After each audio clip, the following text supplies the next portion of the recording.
dia para quem é do dia, boa noite para quem é da noite. Está começando mais um episódio do podcast O Despertar. E o Despertar hoje é sobre espiritualidade. Antes de eu apresentar nosso convidado, deixo um abraço e um agradecimento ao Mestre Phelps. Foi ele que indicou nosso convidado de hoje.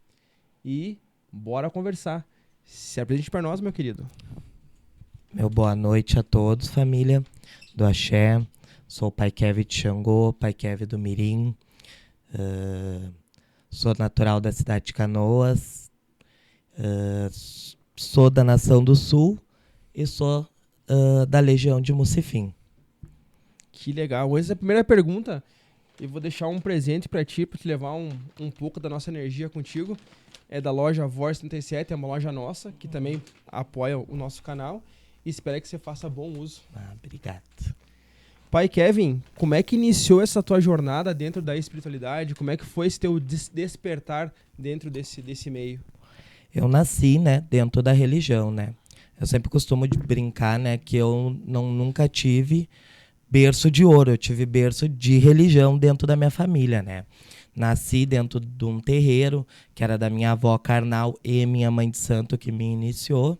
Eu nasci dentro da terreira dela e ali eu fui dando todos os meus passos religiosos dentro da minha caminhada, tudo iniciado pela mãe Genito Chapanã, que já não está mais entre nós, Já desencarnou, foi ela que me iniciou. Sou de uma família grande de pai de santo e mãe de santo, minha família carnal, todo mundo praticamente é de religião, iniciado na religião também, tudo. E essa é a minha história aí, gatinhando dentro da religião desde que eu nasci dentro da religião. Berço de ouro sim, Por causa que não é todo mundo tem esse privilégio de nascer dentro de um berço assim. Minha mãe carnal também, mãe Rose de Oiá, que é mãe de santo também, ela que me colocou junto com a minha avó dentro da religião desde pequeno e que fez eu ser quem eu sou hoje, Que legal. A tua iniciação, no caso, é nação, quimbanda e umbanda, isso? Isso, eu fui feito, desde pequenininho na Nação do Sul. Sou de Xangô Aganju, na Nação do Sul, feito pela minha mãe de santo, mãe Genito Chapanã, que não está mais aqui, E fui feito na Umbanda também por ela. E depois, na mesma sequência, fui feito no lado do Exu, também por ela, foi feito pelo Exu, na Legião de Mucifim. E qual que é a diferença de nação e umbanda? A diferença de nação de umbanda é que para nós a nação fala sobre orixá, sobre divindades. E para nós a umbanda fala sobre os caboclos, os falangeiros, É mais sobre os índios. Tem orixá, também tem um lado de falangeiros dentro da umbanda, mas de orixá, Mas não é totalmente os orixás. Os orixás é mais na nação para nós. E como São divindades. E como é que funciona um trabalho de nação? Eu não digo um feitio por causa que é próprio, Mas o trabalho em si de nação, como que ele funciona? Como que ele age na vida das pessoas? O trabalho de nação, ele é feito com sacralização de animal, Quase todos têm os trabalhos secos também. Tem os ebós secos, os axés secos, que não vai animal. Mas quase todos vai o sacrifício de animal ali. Existe trocas, ebós, existe amarração amorosa, abertura de caminhos para os orixás também. Existe para a saúde, axés maravilhoso também, dentro da Nação do Sul, Mas a nação, ela é Yorubá? Ela tem raiz Yorubá? Tem raiz ou em Bantu? Yorubá. Tem raiz em Yorubá. Yorubá. Uhum. Yorubá. Então ela veio na época da escravização, da escravidão. Isso. Aqui quem ramificou muito a nossa nação foi o príncipe Custódio, que ele fez toda essa ramificação e também fez o bará lá do mercado público do meio de Porto Alegre lá, ele que fez lá e que ele trouxe junto, porque ele era um príncipe, ele trouxe essa cultura aqui para a Nação do Sul. E essa nação, ela não subiu Paraná, ela ficou só estrita no Rio Grande do Sul. Ela ficou muito estrita no Rio Grande do Sul, mas hoje, cada vez mais com a amplificação das coisas, né, ela não tá mais só no Sul, ela subiu, mas ela é do Sul, mas ela deu uma subida aí para outros lugares, conforme filhos que a gente vai fazendo em outros lugares, né. Uhum. E a questão de crenças dentro da nação, da Umbanda, da Quimbanda, vocês têm uma divindade superior que vocês chamam de um deus? Vocês têm Oxalá, né? Oxalá, no caso. Oxalá é a divindade maior, né? O pai de todos. Uhum. Oxalá. E aí vocês fazem um culto especialmente para ele, no caso? Sim, todos os cultos eles têm direção, né? Porque a gente começa de Bará a Oxalá, esse culto, e todos eles são especificados a cada momento, a cada orixá, né? Uhum. E na Quimbanda Mucefim? Na Quimbanda, na Legião de Mucefim, nós também falamos sobre Exus, as nossas divindades maiores, né? Que seria Beelzebut e alguns daimons também junto, dentro da nossa Legião de Mucefim, que a nossa pirâmide maior é Beelzebut, né? Nosso deus maior é o Beelzebut dentro da Legião de Mucefim. No caso, é ele que é o que ancora a energia da Legião. Isso aí. Ele que é o pai de todos, vamos dizer assim. E nessa ordem, nessa legião, vocês fazem todos os tipos de trabalho? Amarração amorosa, destruição, prosperidade, saúde? Também. Existe milhões de trabalho para tudo quanto é tipo de coisa, assim. Eu, dentro da minha casa, dentro do meu fundamento, eu sempre ensino meus filhos, tu nunca dá o tapa primeiro, que significa tu nunca fazer feitiço para alguém primeiro. Se alguém fez feitiço para ti, tu pode devolver, mas se não, daí eu faço meio com uma lei do retorno sobre as nossas mãos mesmo, mas se não fez, não tem por que fazer, né? Não tem por que fazer maldade para alguém se a pessoa não fez para ti. Agora, se ela fez, ela vai tomar. Ninguém vai aceitar tomar um tapa de graça, né? E não dar o tapa de volta. Jamais. Nessa linha que você falou de retorno, vocês acreditam em karma, dharma, nessa linha de raciocínio ou não? A gente acredita mais na lei do retorno ali, porque se a pessoa fez pra ti, ela tem que pagar, né? E a gente age dessa forma. Claro que muitas vezes eu tô falando aqui meio que no geral, mas muitas vezes a gente nem tem tempo para inimigo ou para coisa assim, né? Eu sou um tipo de uma pessoa que eu trabalho muito, então eu não tenho tempo para estar me preocupando com a vida dos outros e o que falo ou deixo de falar, ou com pessoas que se titulam meus inimigos, eu não tenho nem tempo para eles. Não tem, né? Vai gastar uma Foco vela... mais no meu crescimento do que neles. Mas com certeza, se der, vai levar também, né? Vai gastar uma vela pros outros, sendo que tu pode botar pra você. Com certeza. Com certeza. E nessa questão da Quimbanda, junto com a nação e com a Umbanda, elas não são contraditórias? Elas ficam em salões separados. Nós temos que ter, no caso, dentro da minha casa, né? A Umbanda, ela fica, quando se cultua a Umbanda, é a Umbanda, quando se cultua a nação, é a nação. É tudo separado, de forma separada. Os cultos são todos separados. Dentro da nossa Umbanda, a gente não faz sacrifício de animal, a gente só faz ervas, dentro da minha Umbanda, né? Aqui é o Cutu. Nós só fizemos ervas, e a nação é só com sacrifício de animais, com sangue, né? Tem essa diferença para nós. A Umbanda é mais com ervas, tratada com ervas, e o Exu também vai sangue para nós, né? O Exu, ele é com sangue também. Se usa a erva também no Exu normal, mas se vai sangue também. E nessa questão que tu fala do sangue, assim, todo a gira, tô falando de nação e Quimbanda, né? Vocês fazem a sacralização ou tem gira que não tem sacralização? Ou toque, não sei como é que vocês costumam chamar. A gente faz sessões, as nossas giras, que elas são abertas aos públicos, né, e tudo. O nosso corte, tanto de nação quanto de Quimbanda, da Legião de Mucefim, vou dizer, eles são mais fechados, eles são mais pra família, eles não são abertos ao público. Eles são mais fechados por causa que nós somos mais ocultos, nós somos mais fechados e a gente não precisa mostrar muita coisa que não... que muitas pessoas não vão entender como a gente entende o que é a sacralização do animal. E como que você conheceu o Mestre Phelps? Mestre Phelps eu conheço há muitos anos. Ele se tornou meu filho faz 1 ano e meio. É 1 ano e meio. Ele é um queridão, né? Nós já vinha em conversa há muito tempo que ele queria que eu fosse lá, que ele queria levar o Mirim lá. Inclusive tem 2 filhos meus aqui, um é padrinho dele, que tá aí comigo, que conseguiu me levar em São Paulo, porque devido às correrias, eu toco a minha festa anual de Exu em agosto.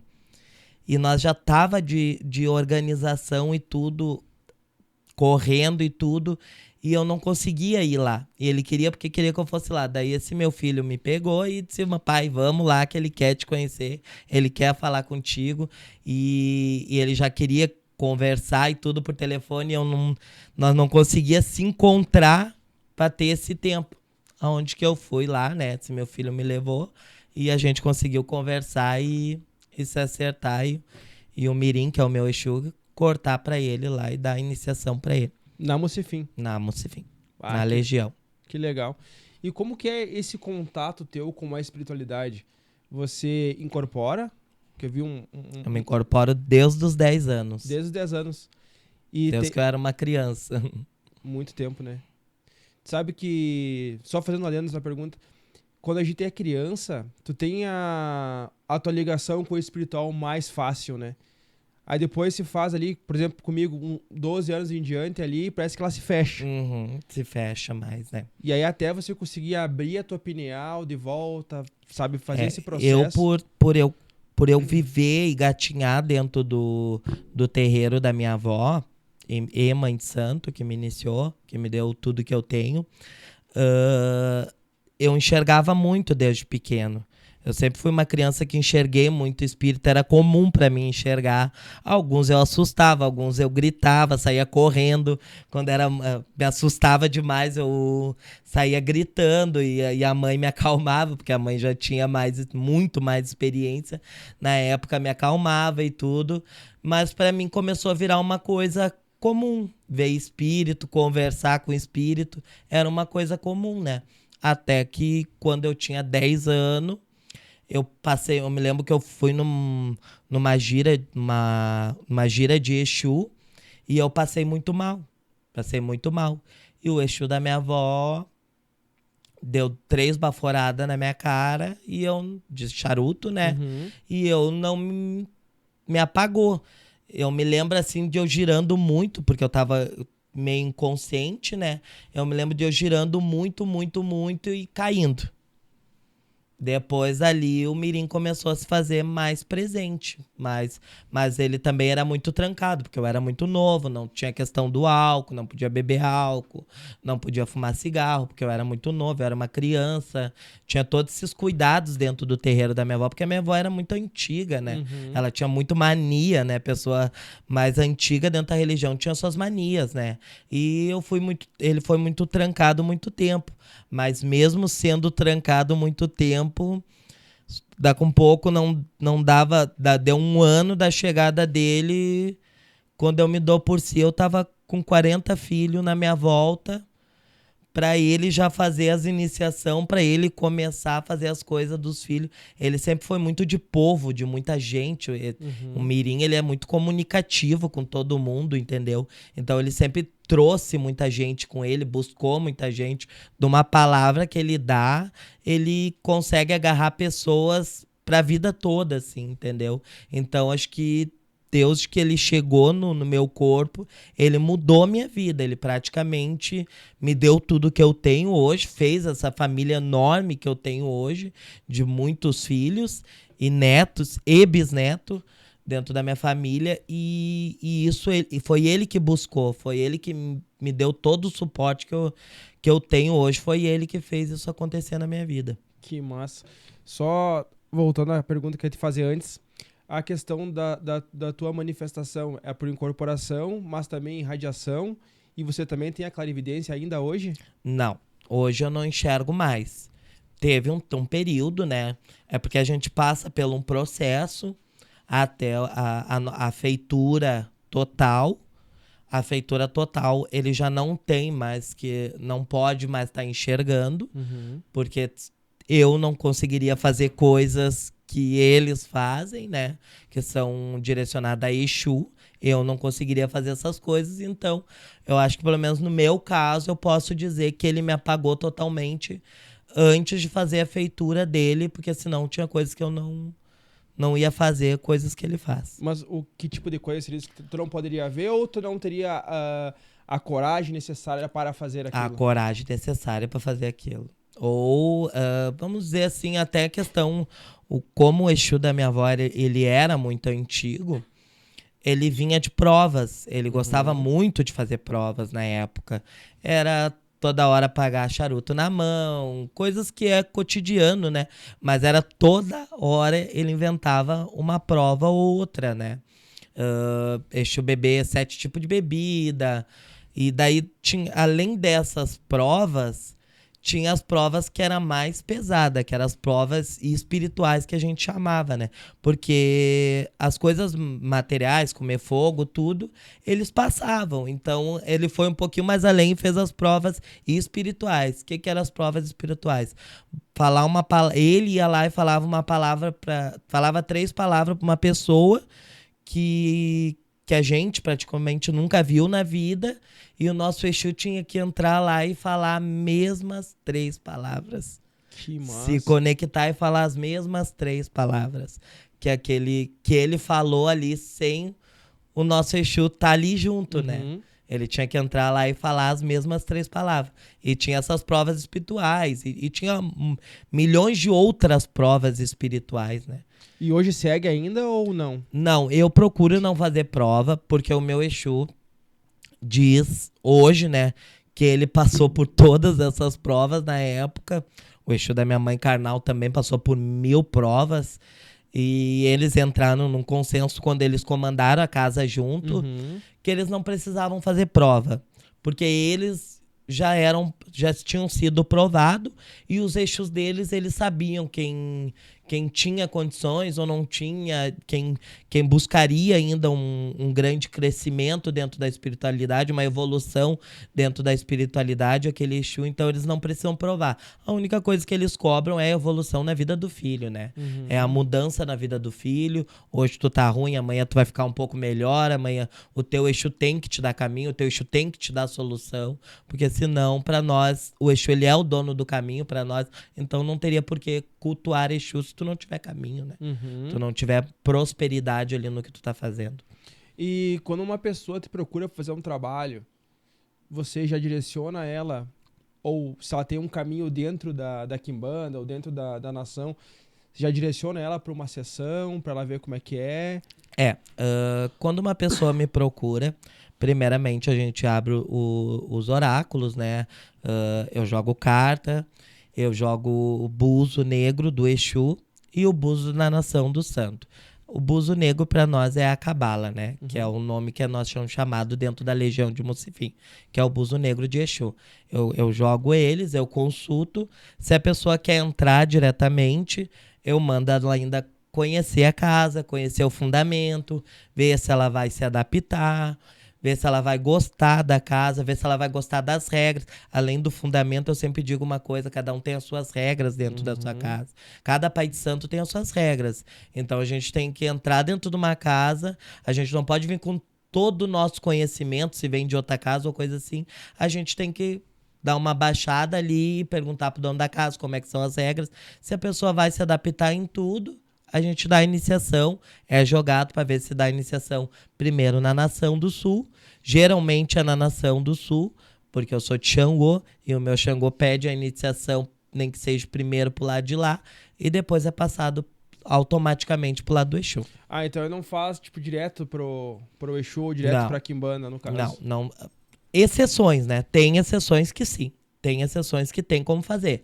Mas se a pessoa talvez não vai não vai querer não vai querer cultuar o Exu. Se é um desejo dela não cultuar a Nação do Sul, a gente bota direto no Exu, sim. E como é que você faz com pessoas que não conseguem cumprir essas regras da casa? Ele é bem-vindo, é iniciado, mas ele tem uma questão de indisciplina, não consegue ser disciplinado, não consegue... Como é que funciona? Eu aceito tudo dentro da minha casa. A única coisa que eu não aceito é falta de respeito. Desrespeitar a entidade, desrespeitar a casa, desrespeitar algumas regras da casa. O resto tudo, se a pessoa não pode cumprir 1 dia, 2 dias, a gente conversa, a gente se ajeita. Eu sou uma pessoa que eu gosto muito de conversar. E o Mirim também, ele é assim, ele chama para conversar 2, 3 vezes, tenta chamar para razão, porque querendo ou não, quando a pessoa entra para tua casa, entra para tua mão, ela tá entregando a vida dela para te cuidar. Então tu não pode ser simplesmente hoje tu quer, tu fica com a pessoa, amanhã tu não quer, tu descarta a pessoa. E como a gente trabalha com o impossível muitas vezes, né, que é a fé, que é a espiritualidade, a gente tenta ali mudar um pouco mais a pessoa, insiste um pouco em a pessoa tentar entrar nas regras da casa, até para não desalinhar o conjunto daquela casa, as ordens daquela casa, para a gente poder entrar no consenso, né? Se não adiantar nada disso, daí a gente entrega as coisas das pessoas, as pessoas seguem o caminho delas. E por que tem essa relação de pai, filho, bisavô, mãe? Por que vocês usam essas nomenclaturas para a religião? De onde é que vem essas nomenclaturas? A gente, conforme eu aprendi, né? Conforme eu aprendi, eu fui feito. A nossa religião, ela é oral. Ela é passada de pai para filho, de mãe para filho. E ela é assim que ela foi vindo. O Mirim, muita coisa o Mirim chega no meu corpo e diz: eu quero que faça assim ou assado. Eu quero que aquilo seja assim ou assado. Mas muita coisa ele tem que ter o aval, temos que jogar, temos que consultar para ver se tem que ser feito assim realmente. Obrigações, coisas grandes, a gente tem que jogar para ver se vai sair certo ou não.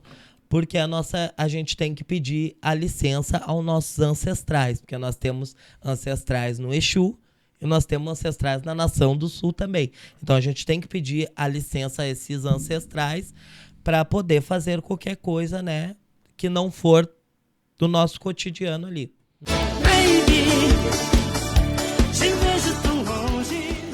É possível uma auto-iniciação da pessoa ter o Exu dela, a pombagira dela, manifestado já trabalhar, ou é necessária a mão de um sacerdote, a mão de um dirigente para iniciar aquela pessoa dentro de um culto?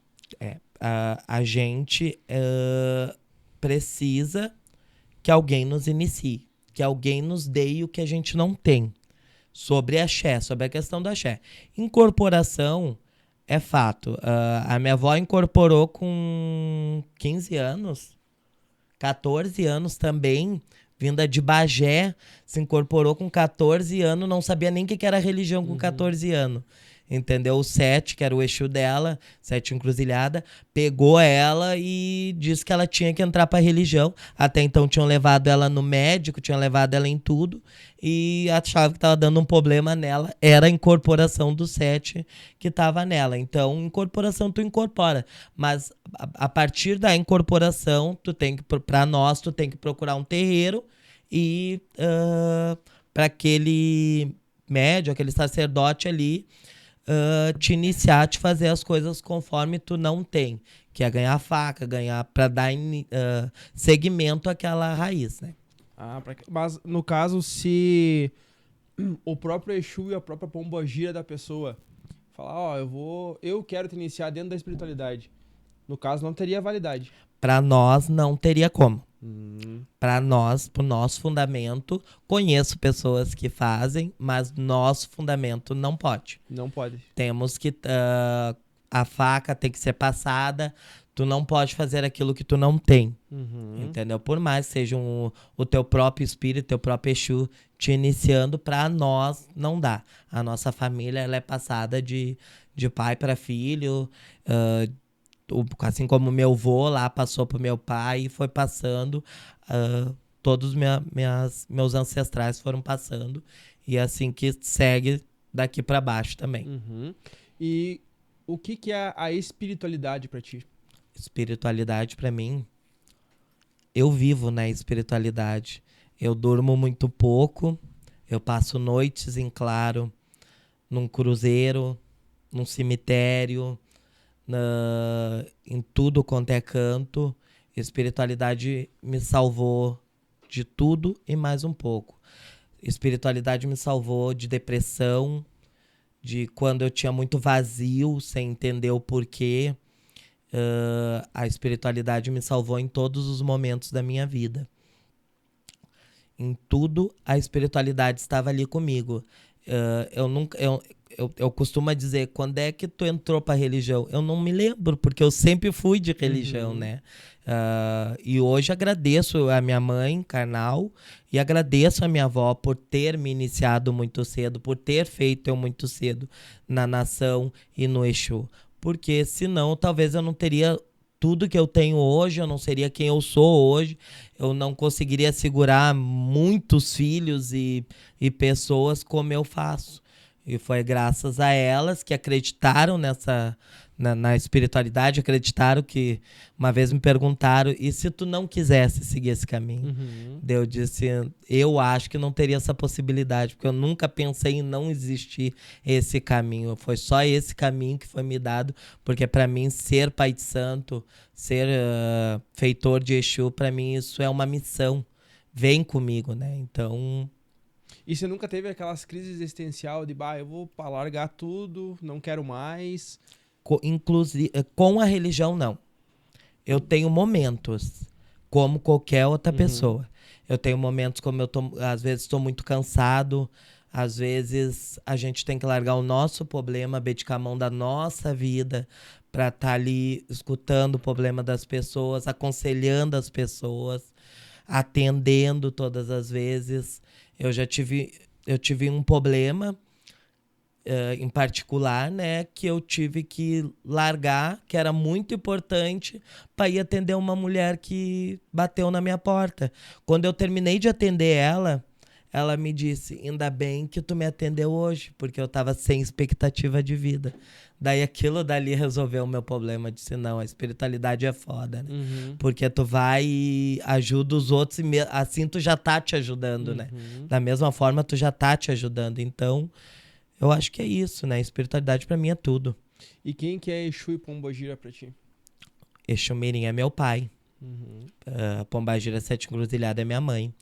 É também quem fez tudo que eu sou. Em todos os minutos de angústia, de sofrimento, eles fizeram acontecer na minha vida. Então, eles são meu pai e minha mãe. Diferente que o orixá, que é a minha divindade maior, né? São amores diferentes que eu brinco, né? Mas com certeza eu sou feito para Xangô, eu sou de Xangô. Amo o meu orixá acima de tudo. Mas o Mirim tá ali um pouquinho junto com ele ali. Sabe que... Fazer um adendo... Eu sou quimbanda, né? A gente é de quimbanda, né? Não, a gente não tem essa parte de orixá. Mas tempo a gente foi no ayahuasca. Eu fui no ayahuasca na casa de um amigo nosso, que ele é umbanda, né? Ele trabalha com umbanda, com nação também. Eu acho que o trabalho não é parecido com o de vocês, porque não tem casa igual, né? Cada casa vai ter o seu traço e a sua energia, né? Cada um tem o seu fundamento também. E lá naquela ayahuasca, até comentei com a V, tinha uma estátua gigante, assim, e eu não sabia do que era aquela estátua. Porque como a gente não cultua orixá nenhum, eu não conheço as divindades, né? Sim. Beleza, a gente tava na ayahuasca, tava na força lá, de repente aquela estátua veio como se fosse uma cobra, veio assim e parou na minha frente. Aí ficou um tempo na minha frente, uma cobra azul com branca, assim, ficou um tempo ali. Aí saiu, circundou todo o espaço, assim, e voltou pra estátua. Aí eu falei, depois terminou a sessão, a gente fez uma confraternização, eu comentei com ele sobre isso. E falou, cara, isso é Oxumaré. Não é nem homem nem mulher. Sim. Sabe? E aí ele começou a falar várias coisas assim, só de falar me arrepio. Aí ele falou várias coisas assim, eu comecei a prestar atenção, eu falei, cara, será, né? Será? Sabe? Será? Porque não teria o porquê, no caso, na minha concepção, de se manifestar pra mim. Sim. Já que eu não... Se manifestou pra ti alguma ligação, tem. Eu precisei pensar como, porque aí eu fiz uma achuma há um tempo atrás também, que é o cacto de São Pedro, também se manifestou uma cobra, sabe? É, ligações, né? E aí eu fiquei pensando, cara, será que pode ter... Quem? O Oxumaré, né? Tem. Tem o Exumaré e o Oxumaré, né? Oxumaré. Vocês trabalham com essas divindades também? Também trabalhamos, sim. São ramificações, né? Nós trabalhamos tanto na Quimbanda com Exumaré, mas tem o Oxumaré na Umbanda também. E que também tem... como é que eu vou te explicar? Nós trabalhamos na Quimbanda com Exu Maré, que é o Exu das Águas para nós, e trabalhamos com Oxum Maré, que é da Umbanda para nós também. Acho que eu não consegui te explicar. Mas eu entendi. Mas aí que vem minha Mas dentro da nação do Sul não tem orixá assim, não tem essa ramificação. Tem no candomblé. Ah, sim. Tem que é diferente. Mas a minha pergunta vem agora. Você falou que você é de Xangô, né? Uhum. Como que aconteceu essa manifestação de Xangô pra ti? Dentro da nação do Sul, nós existimos um tabu. O que é um tabu? Para nós, dentro da nação do Sul, nós somos feitos a orixá, nós somos tudo normal, passamos por apronte, temos que fazer 12 orixás para ser pronto, tem que ter uma linha toda de orixá ali para ser pronto, mas a gente não pode saber que se ocupa. Tem a questão da manifestação do orixá no nosso corpo. Se tem, a gente não pode saber, porque é um segredo da Nação do Sul. Toda a Nação do Sul, todas as casas da Nação do Sul, as pessoas não podem saber que se ocupam por causa desse tabu, que é um segredo que o orixá não aceita que fale, que se manifesta naquele corpo. Ah, entendi. Então vai ser estrita pra pessoa. Diferente do que o candomblé. O candomblé, a pessoa sabe que se bola ali pro santo e tudo, mas na Nação do Sul a gente não sabe. Na Umbanda sabe normal, que é incorporação, e na Nação do Sul é ocupação, a gente não sabe. Se chega, a gente não sabe. Aí depois primeiro chegou o orixá, depois chegou a xere do orixá, e ele dá flashes como se tu tivesse o tempo todo ali e não tivesse acontecido nada. Caramba! A ocupação, ela é por causa do tabu, porque o orixá, dentro da Nação do Sul, ele não aceita que fale sobre ocupação, porque uma das explicações seria o porquê que a pessoa, se soubesse que recebesse uma divindade no corpo, ela ia querer ser a melhor de todo mundo, ela ia querer se enfeitar melhor, ela ia querer ser a melhor, não ia ser humilde para receber aquele orixá. Então, daí uma das explicações seria, a mais grande das explicações seria essa, que as pessoas não podem saber que se ocupam dentro da Nação do Sul. Mas e como é que daí a pessoa vai... Por exemplo, como é que você foi feito pra Xangô? Foi feito por um oráculo, normal. Um oráculo daí? Sim, tem o buzo normal, a gente ganha buzo, que é para consultar o orixá ali e tudo. Joga, que foi a minha avó que jogou quando eu era pequenininho, que me deu para Xangô, que me fez para Xangô Ganju com Oxum no corpo, porque nós temos cabeça, que é o orixá do ori, e temos o orixá do corpo e o orixá dos pés, né? Então eu sou de Xangô, feito com Oxum Pandá, e nos pés Bará Adag. Nossa, já me confundi todos esses nomes. Que é um nome que a gente não é acostumado, né? Então... todos eles são divindades, né? Porque a Nação do Sul, ela tem 12 orixás. Tem Bará, Ogum, Oiá, Xangô, Obá, Otim, Odé, Ossanha, Chapanã, Oxum, Emanjá e Oxalá. Todos esses são divindades. Cada uma responde num campo astral, cada um responde num campo energético, né? Que nem o Bará responde nos cruzeiros, nas encruzilhadas, Ogum, dono das matas. E eles também, aqui dentro da Nação do Sul, eles fizeram muito tempo muito sincretismo com a católica. Coisa que hoje em dia cada vez mais está se desprendendo, né? Cada vez mais está se soltando da nação católica, né? Vocês nunca teve contato com o cristianismo, com essa parte bíblica? De alguma forma, sim. De alguma forma teve, porque logo que, como a nossa religião ela é feita dos escravos, né? De alguma forma, a nação foi começada a cultuar pelos escravos e os patrões eram os católicos. Eles obrigavam os escravos a cultuar um pouco ali Cristianismo. do cristianismo. Então teve o contato. E como que, desculpa chamar de tu, não gosto de tu já. Como que você entende essa Bíblia cristã, sabe?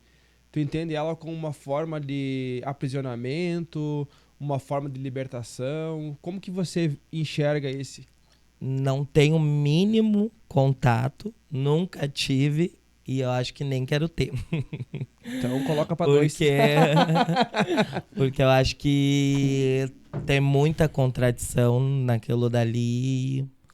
Eu acho que eu sigo dentro da minha fé e da minha espiritualidade, que é o que eu acredito e o que eu tenho poder de fala, e pra mim é isso que me importa. E como que você associa a alguns sacerdotes, alguns mestres que se apropriam de algumas coisas dessas religiões, algumas coisas, e colocam dentro da nação, dentro da quimbanda, dentro da umbanda, fazem como se fosse um copia e cola para tentar encaixar dentro da própria crença. Como é que tu vê essa? Eu sempre digo, né? O que a gente copia nunca vai ser igual ao original. Não tem como. Não tem como eu chegar aqui e aprender como tu cultua Exu e levar para minha casa e tentar fazer igual. Porque se não for contigo, não tem como copiar. Tem como a gente pegar a base, a raiz daquilo dali e levar e tentar fazer igual pela raiz. Agora, o copiado nunca dá certo pra mim. Eu não acredito no copiado. Eu não acredito no copiado porque tem um tipo de ritual que a gente faz dentro das nossas casas que já tentaram fazer amigos tentaram copiar e não deu certo, deu desastre. Deu ruim. Deu ruim. E trabalho, tem um tempo pra dar certo? Depende. Eu acho que tudo é jogado pra ver, principalmente para amor, né? Para amor é uma coisa muito complexa. Tu tem que jogar pra ver se aquela pessoa realmente tem sentimento ainda, porque tu não vai fazer uma amarração amorosa pra alguém que não tenha sentimento. Daí tu tá mudando aquele livre-arbítrio da pessoa de seguir em frente. Principalmente, eu jogo pra ver se a pessoa tem caminho para se quer ainda estar com aquela pessoa, se tem caminho, se a pessoa ainda gosta, mas tem 1000 coisas que tranca aquele relacionamento, então tudo é jogado para ver. Mas eu acredito ali que se tu vai fazer uma limpeza espiritual de Exu, tu tem 7 dias ali para as coisas começar a se andar, que para mim a conta de Exu ali é 7, tu tem que começar as coisas a abrir, né? Eu lembro dependendo, né? Algumas coisas, né? Algumas coisas na conta de 9, que é conta de alma pra nós. Então. Dentro da quimbanda Mucefim, né? Como é que funcionam os reinos pra vocês? Como assim? Não entendi. Quantos reinos que tem na quimbanda Mucefim? 7, 9? Como é que vocês organizam isso dentro da Mucefim? Dentro do Mucefim, o que são Ênios? Não entendi. Calunga, encruzilhada...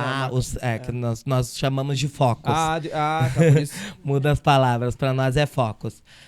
Os nossos focos tem a Calunga maior, que é o mar, para nós. Tem o cemitério, que é o Campo Santo, para nós, o Campo Sagrado. Tem a praça, o Oriente, o Cruzeiro, os Silfos. É o Silfos. São os elementais daí. Isso. Os Silfos Mas isso pra nós, são focos de Exu. Porque nós, dentro da nossa legião de Mucefim, pra te fazer um Exu dos ventos, tu tem que cultuar ele, pegar lá nos Silfos, que traz ele pra nós, que o Silfos é o ar. É o vento que traz ele, é a energia que traz ele. Que legal. Nós. É diferente. É diferente, né? Bem legal. E essa questão, eu lembro que você comentou que vocês trabalham com diamonds. Como é que funciona esse trabalho com Diamonds que vocês fazem? É na Mucefim, né? Que Isso, vocês trabalham com Diamonds. no Mucefim. Para nós, nós temos uma pirâmide, né? Que Beelzebub está no topo, e dentro dessa pirâmide, abaixo vem Astaroth, Asmodeus, entre outros, dentro da nossa legião Mucefim, que são divindades maiores, né? São superior para nós do que os Exus, são divindades maiores como Daimons. Uhum. E daí vocês fazem oráculo também de Diamonds ou não? Dependendo, algumas situações sim, mas não é para todos e não é para todo mundo. E É pactuação uma coisa também mais fechada. E pactuação também vocês fazem ou... Também, mas é uma coisa mais oculta também dentro da nossa família. Mais fechado e mais oculto. Daí, no caso, ele vai pela nação e vai indo até... A nação não tem... Nós não pactuamos ninguém dentro da nação. Mas dentro da legião de Mucefim, dentro do lado de Quimbanda, sim. Ah, que legal. E se você falou do pai Ivo, de Mucefim, quando que você conheceu a Quimbanda? A Quimbanda eu conheci desde que eu era pequeno, né? Desde que eu nasci também, porque a minha avó já era... Quando eu nasci, a minha avó já era da legião de Mucefim. Ela era filha do pai Ivo do Capa Preta, da legião de Mucefim, quando eu nasci. E a minha mãe carnal também já era filha dele.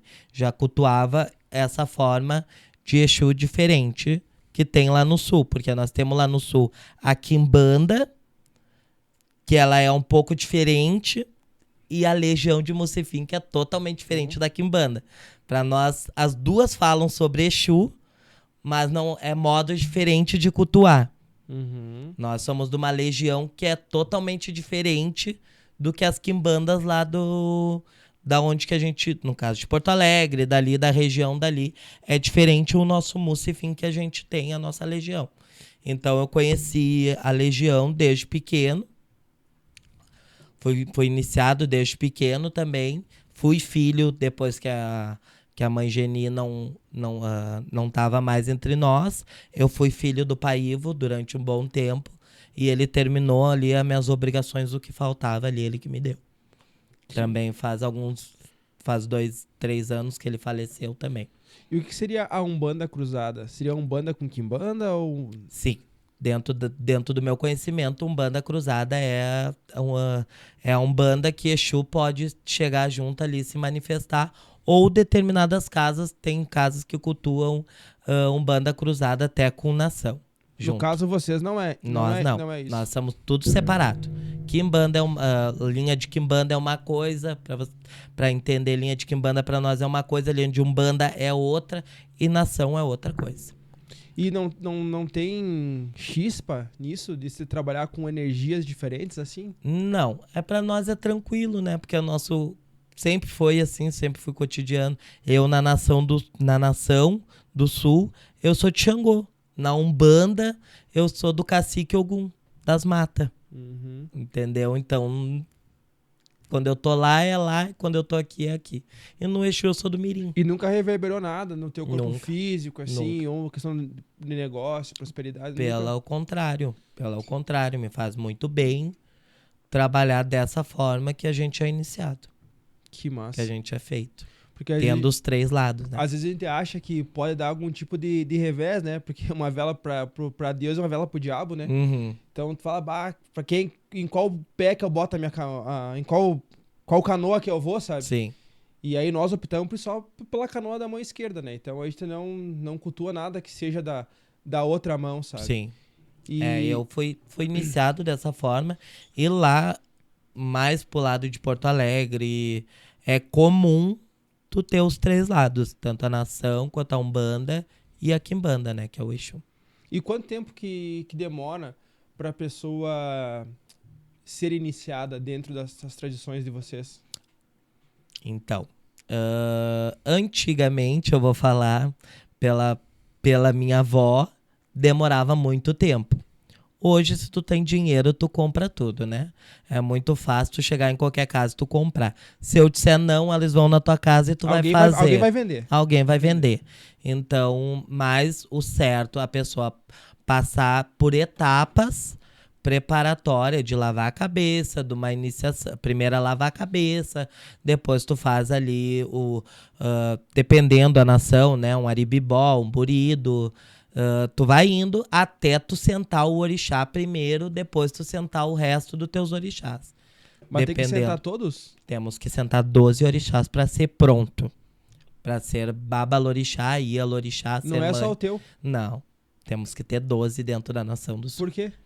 Porque a gente tem que ter todos eles para poder jogar os búzios, né? Os 12 tem que responder no oráculo do búzio para nós. Mas se um não quiser responder, fala, hoje eu não vou responder. Tá, tudo bem. Não responde, mas ele tem que estar sendo igual. Ele tem que estar ali igual. Ele tem que estar ali igual. Pode não responder, mas tem que estar ali. Ele tem que estar ali igual. Porque se tu vai jogar pra saúde, cada orixá responde uma parte do corpo.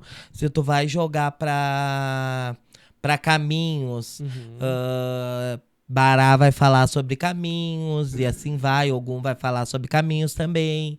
Se tu vai falar sobre emprego, Ogum vai falar. Então, pra nós, cada um tem que falar uma parte ali. Chapanã, o Muluque é muito bom das doenças, das chagas, ele vai responder sobre a saúde. Então, cada coisa tem um... E esses 12 que você assentou, você vai ter que alimentar esses 12? Os 12 que eu sentei, eles são alimentados.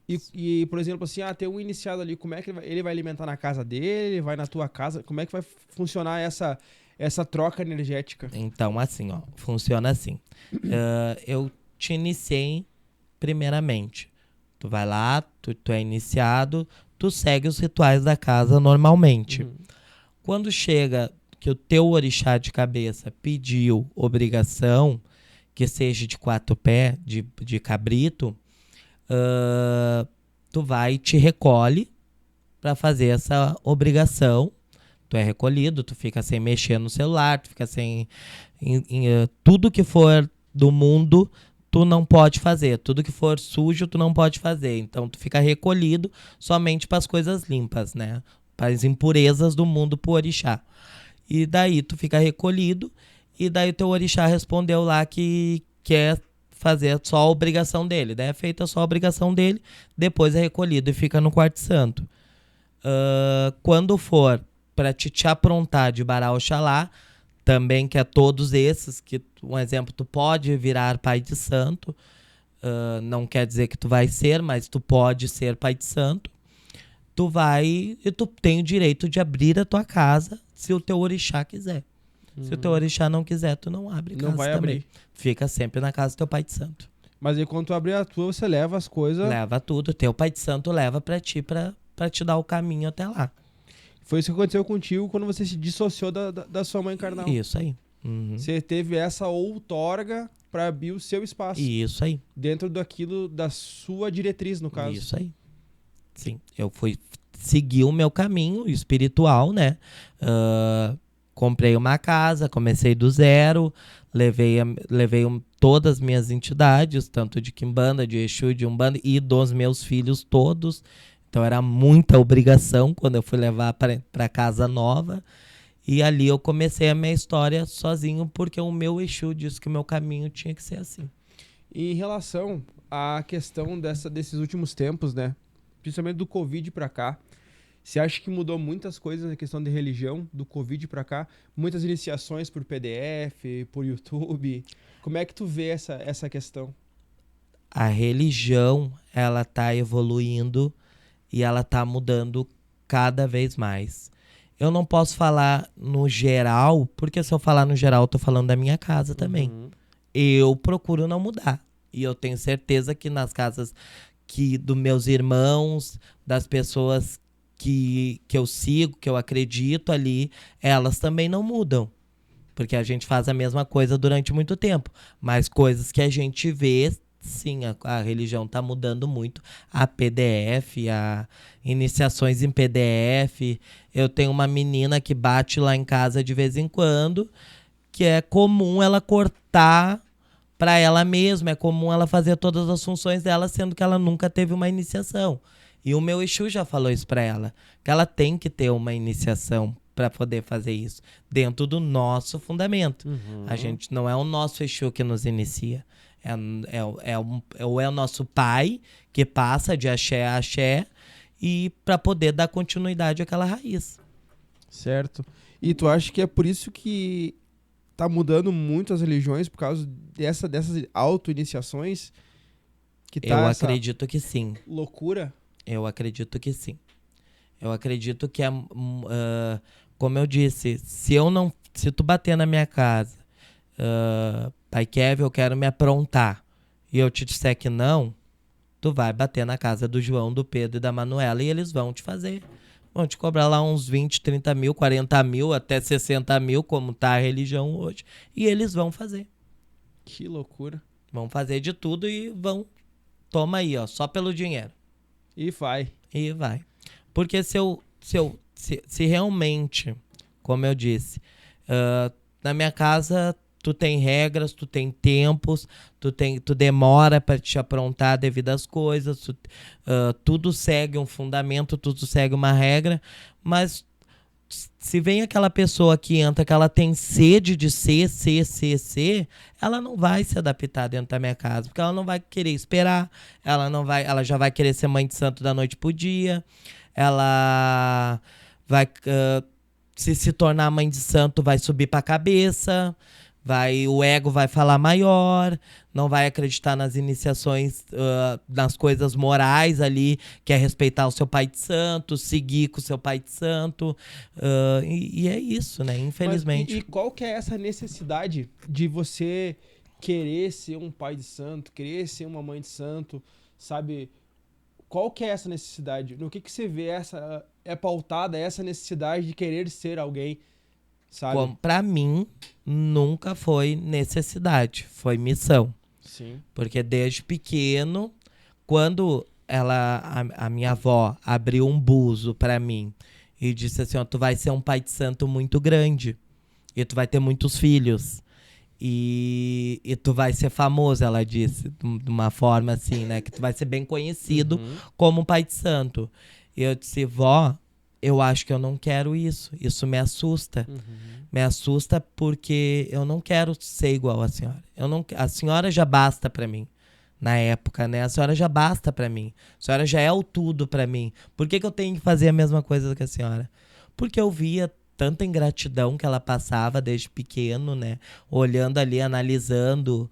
Hoje as pessoas te amam, amanhã as pessoas te odeiam. Hoje tu é tudo, tu fez tudo pra elas, amanhã tu já não presta mais.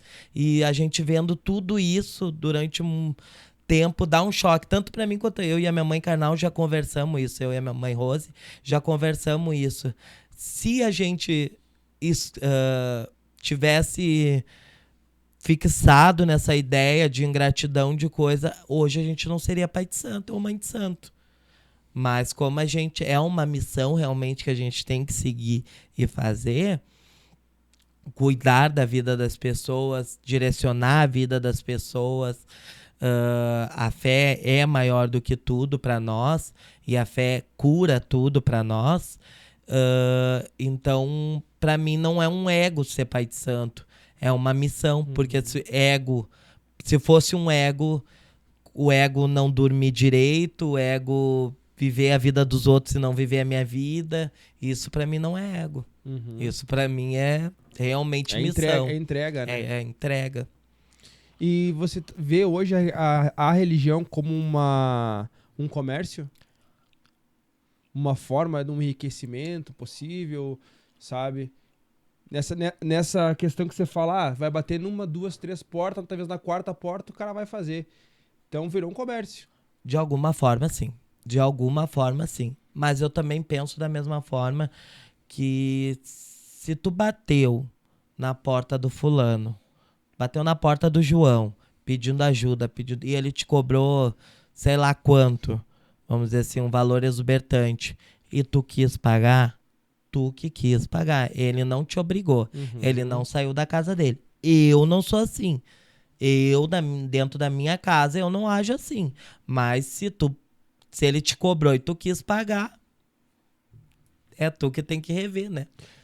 Nessa questão... Mas pelo menos que a pessoa cobre bem e dê resultado, né? Também, né? Claro. Não, pois é, mas aí talvez vai virar essa pessoa que vai se iniciar, vai pagar, daqui 2 dias, 3 dias vai abrir uma casa também, vai começar a iniciar outras pessoas. Sim, da mesma forma. Sabe, isso daí vira uma bola de neve, Vira sabe? uma bola de neve. Pelo mais bola não, porque se tu falar que a pessoa tem que ficar na tua casa 7 anos para ela ter direito a ter uma feitura, eles não vão ficar. Eles vão ir para outra casa, Que é 6 que meses. é bem rapidinho ali, e vão fazer ali, e amanhã, se duvidar, estão sendo o melhor pai de santo, melhor do que tu, melhor do que tudo que é iniciado, que é feito, que esperou, que tomou 7 anos, que fez tudo ali. Sabe que você estava falando que você perdeu a sua clarividência, né? Eu também via muito quando eu era criança, assim. Aí quando chegou nos 12 ali, o meu pai e minha mãe me levaram naquela senhora que eu falei que era parecida com a sua mãe, que era do Centro Pinambá. E aí fizeram um trabalho pra mim ali, você foi. Parou a visão. Mas amplificou a audição. Sabe? Então, até nascer a nossa pequena aí, eu dormia com fone de ouvido. Pra conseguir dormir. Pra parar as vozes. Sabe? Hoje eu não enxergo, eu enxergo muito espírito ainda, né? Às vezes eu acordo, levo um susto, porque tem um na ponta da minha cama, ou tem uma pombagira me cuidando, ou alguma coisa sempre tem. Hoje eu vim no carro brincando que tinha uma dama da noite na ponta da minha cama. Uma certa dama da noite aí me cuidando na ponta da cama. Porque nós botamos uma imagem grande dela lá em casa. E aquela imagem fixou muito na minha cabeça, na minha ideia. E eu acho que ela botaram um pano na cabeça dela e eu acho que ela não gostou. Então ela andava lá bem zureteada lá dentro de casa. E como eu moro no terreiro, na parte dos fundos do meu terreiro, ela andou lá no meu quarto me chafurdando hoje. Que massa. Mas hoje eu não me assusto. Hoje pra mim é tranquilo, entendeu? É comum essas coisas. Como às vezes se eu tiver que entrar dentro do terreiro com tudo no escuro, é comum. Às vezes a gente leva um cagaço de ver, né? Mas é comum hoje em dia, né? E eu tava falando que pra nós, quando a pessoa procura um agente assim, já vem no ouvido.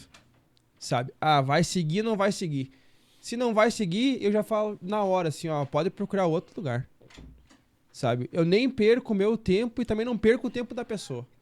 E não importa quanto ela vai me dar de dinheiro, porque eu não é daqui que eu tiro a minha grana, entendeu? Sim, sabe? Verdade. Sabe, não é da minha espiritualidade que eu tiro a minha grana. Sim, a gente não faz nada de graça, porque a espiritualidade não é de graça, Sim. não é gratuito.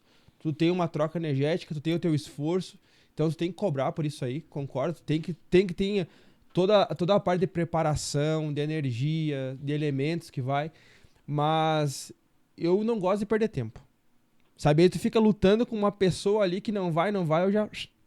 Sabe, deixa que outro lute com essa aqui, eu vou lutar com quem tem pelo menos uma possibilidade. Eu vou te falar uma coisa baseado nisso que tu falou. O Mirim, que é o meu Exu, ele é muito paizão. Ele é muito paizão. Tudo que eu falo não, ele fala assim. Tudo ao contrário. Tudo ao contrário. Se eu falar que eu quero tirar o fulano da minha casa, ele diz não. Ele diz não porque... E vai e tenta conversar com aquela pessoa pra pessoa mudar, pra pessoa que não tá batendo alguma coisa, ele vai e tenta conversar. Então tudo que eu disser não, eu já nem resolvo, eu deixo na mão dele. Porque se eu disser que sim, ele vai dizer que não, se eu falar que não, ele vai falar que sim. Então eu nem falo nada. Então eu nem falo nada, eu largo tudo na mão dele. Mas eu já tive muitas ingratidão, muitas, de botar pessoas dentro da minha casa, né? E as pessoas me apunhalar, que elas não têm onde morar, e eu ceder pra morar dentro do terreiro, e elas me apunhalar da pior maneira, né? Mas a espiritualidade que sabe, né? O nosso caminho. Que loucura.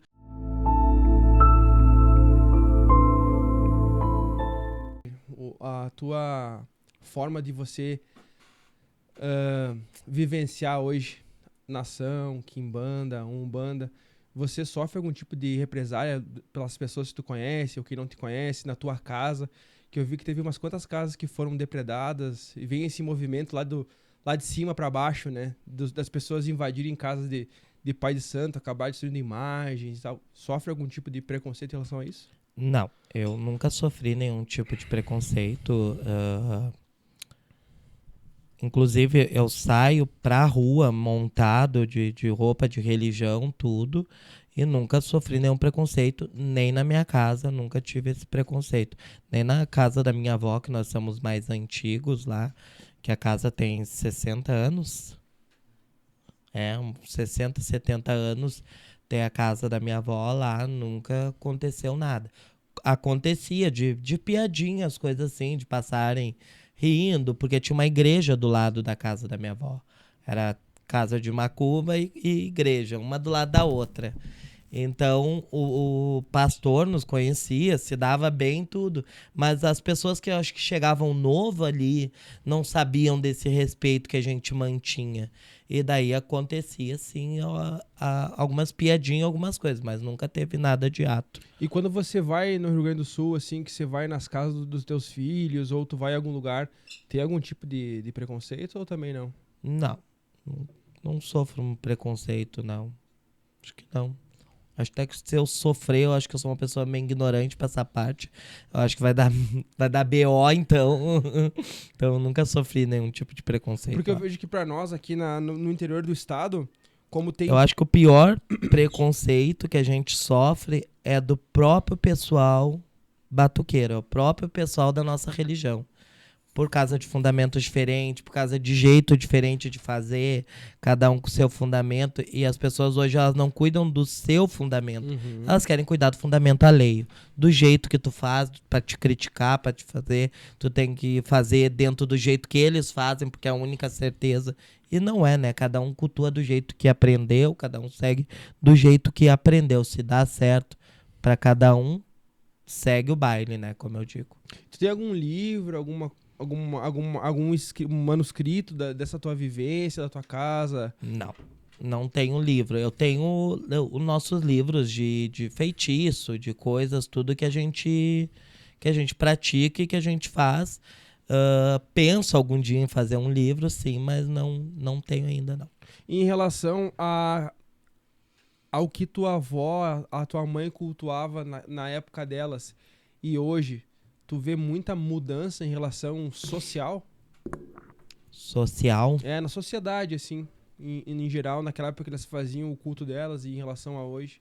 Eu acho que a internet, de alguma forma, veio para ajudar mais a nossa religião.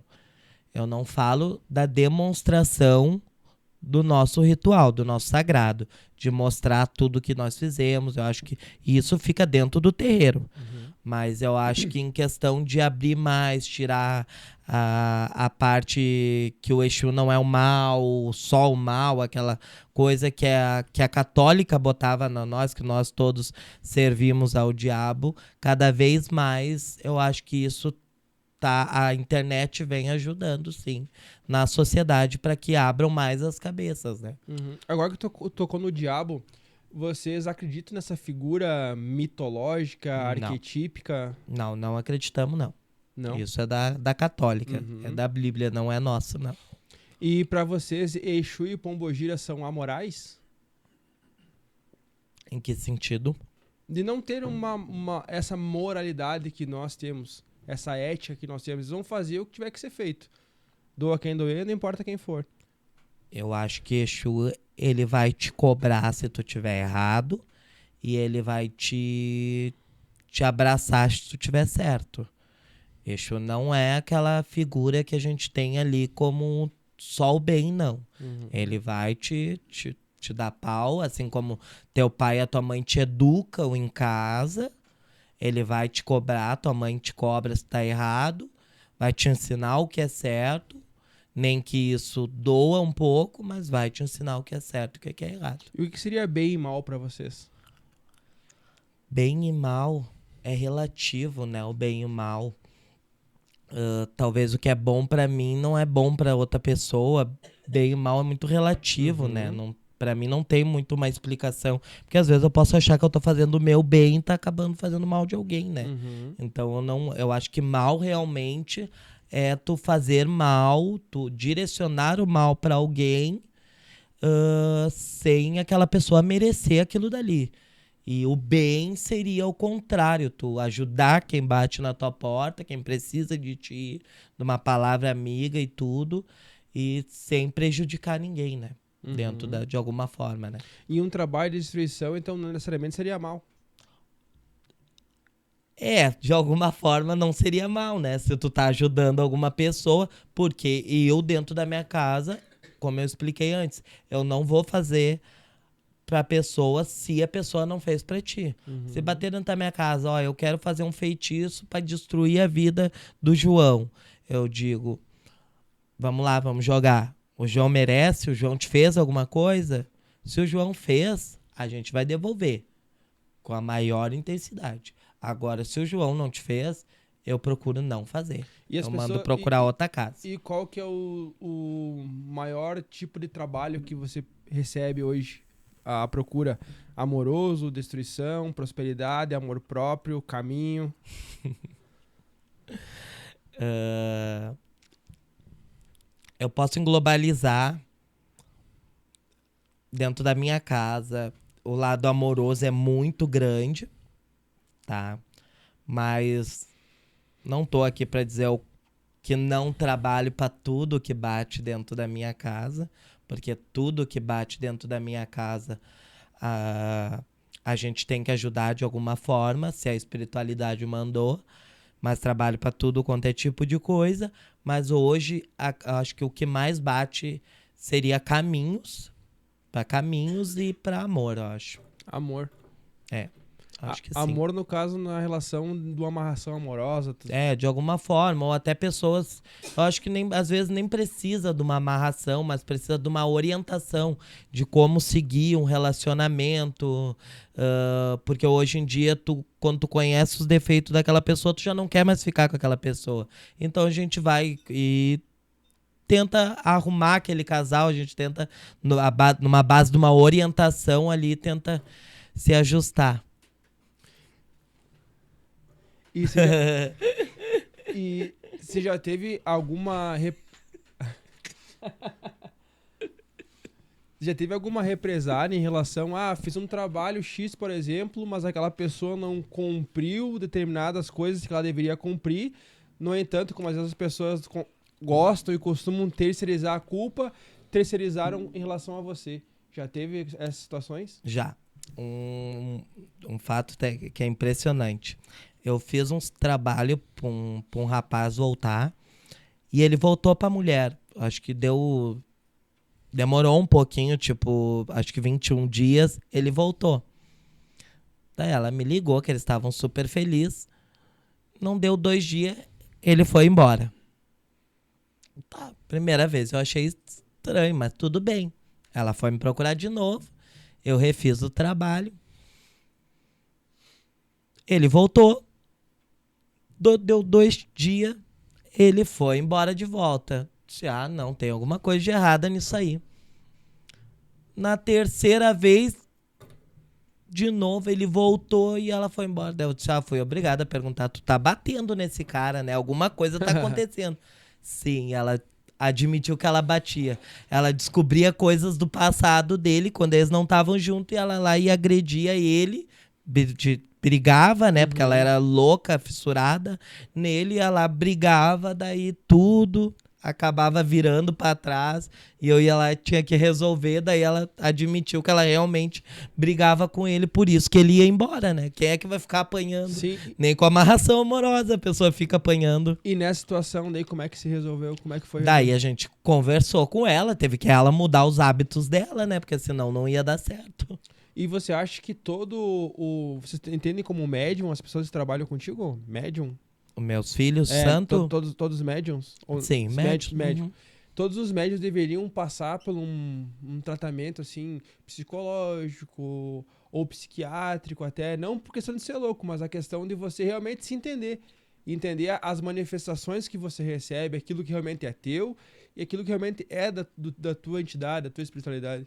Eu digo que o Mirim, ele costuma fazer um trabalho de psicólogo, meu Exu, e eu também, de alguma forma, quando eu tô atendendo, quando não é ele, é eu, né?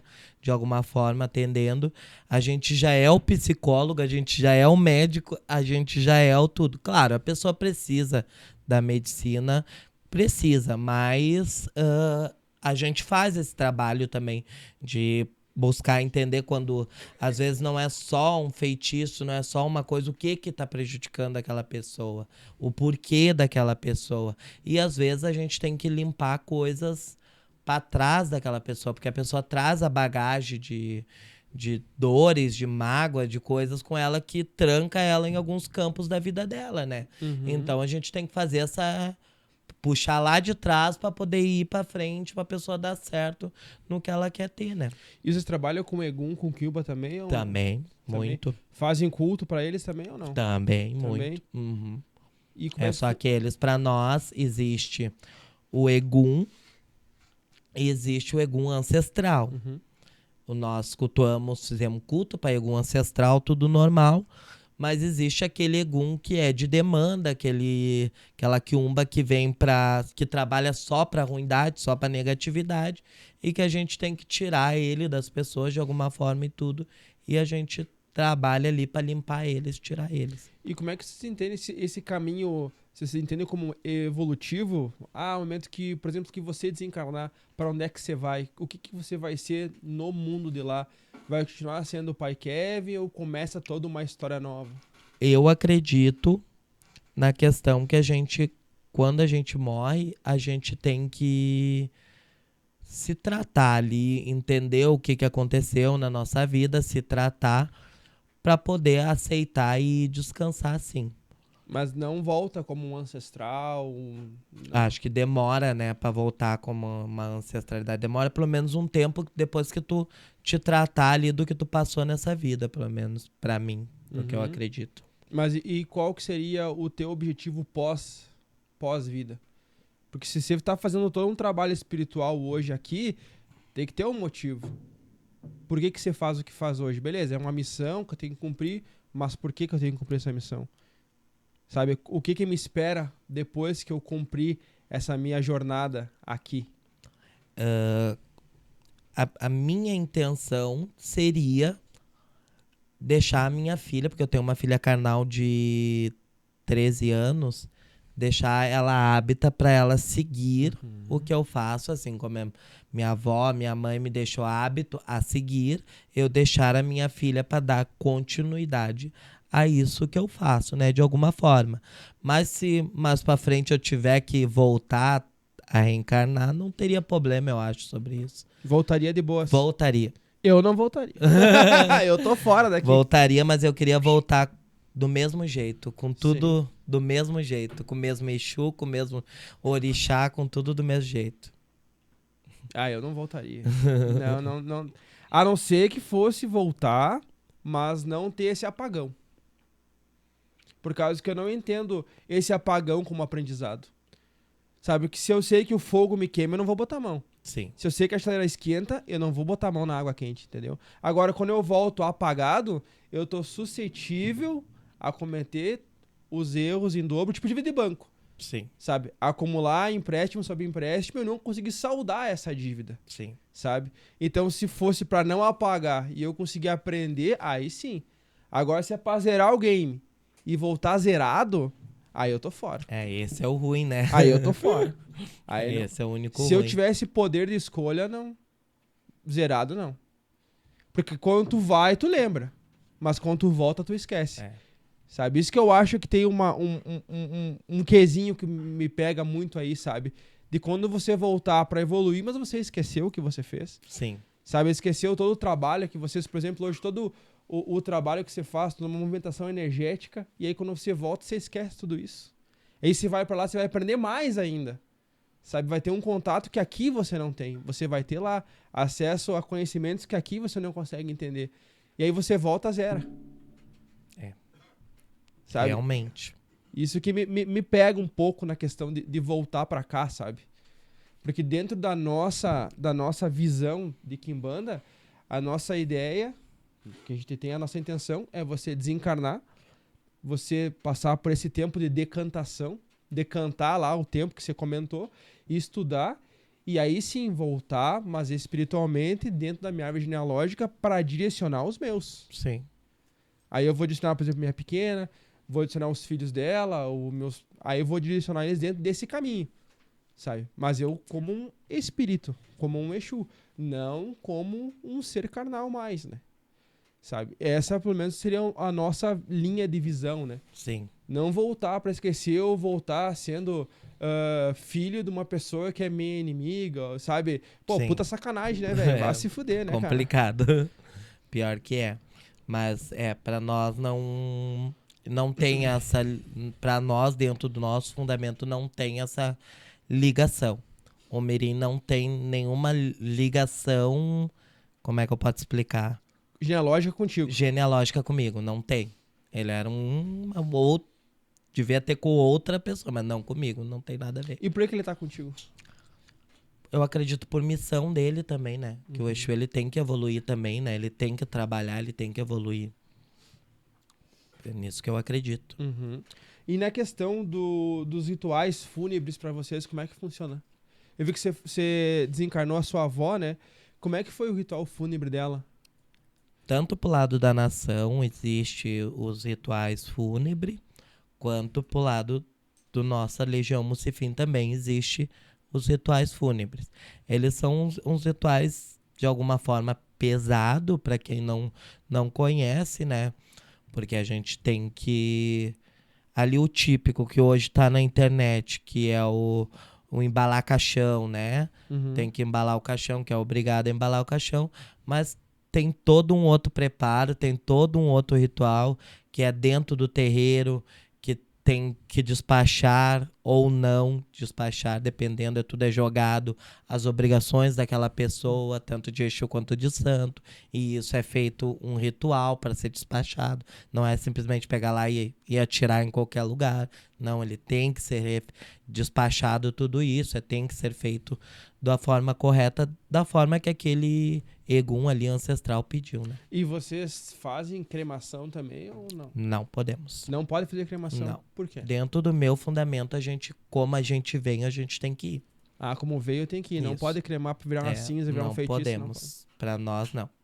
Não pode. Para nós, pelo menos dentro do meu fundamento que eu aprendi, eu sei que hoje em dia tem gente que faz dentro do mesmo segmento da gente, mas não é o certo para nós. Assim como teu corpo vem, tem que voltar. E aqueles elementos Claro que às vezes volta um pouquinho alterado, né? Modificado, a gente estica, a gente faz uma coisa diferente.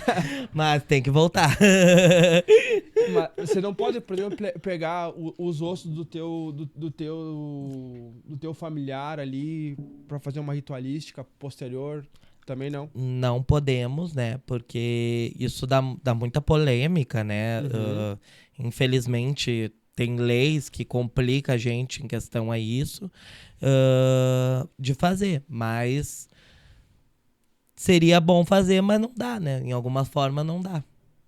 Pelo menos lá não dá, né? Dentro do nosso fundamento não dá. Não tem nenhuma ancoragem pra fazer isso. Não podemos. Não.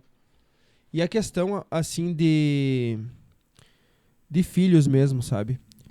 Quando você precisa cortar um filho, precisa que esse filho se afaste. Como é que funciona essa dissolução energética do filho com a casa? É lavado, lavado com coisas que corta ali a radiação daquela pessoa, a desligação daquela pessoa, a tua energia. Basicamente, o teu Exu para de estar sobre com a capa, sobre aquela pessoa, cuidando, tirando, corta tudo e a pessoa segue a vida dela e tu segue a tua. E ela vai ter algum efeito rebote em relação a isso? Pode ser que sim, pode ser que não, porque a gente nunca sabe. Se tu pegar uma casa, tu tem que saber o que tá assegurando essa casa, qual é a estrutura que tá assegurando. Se for eu e tu quiser sair da minha casa, daí o problema é teu, Tá né? sozinho, tá sozinho. Daí essa casa pode desmoronar. E se ele faz a migração, sai da tua casa e vai pra outra? Daí é o outro pai de santo que tem que ser bom pra segurar, né? Ah, entendi. Cara, em relação à última pergunta, o que tu pode deixar pra galera sobre a espiritualidade, sobre esse despertar em relação à nação, à quimbanda, à umbanda? O que tu pode deixar de recado pra essa galera aí que pretende conhecer?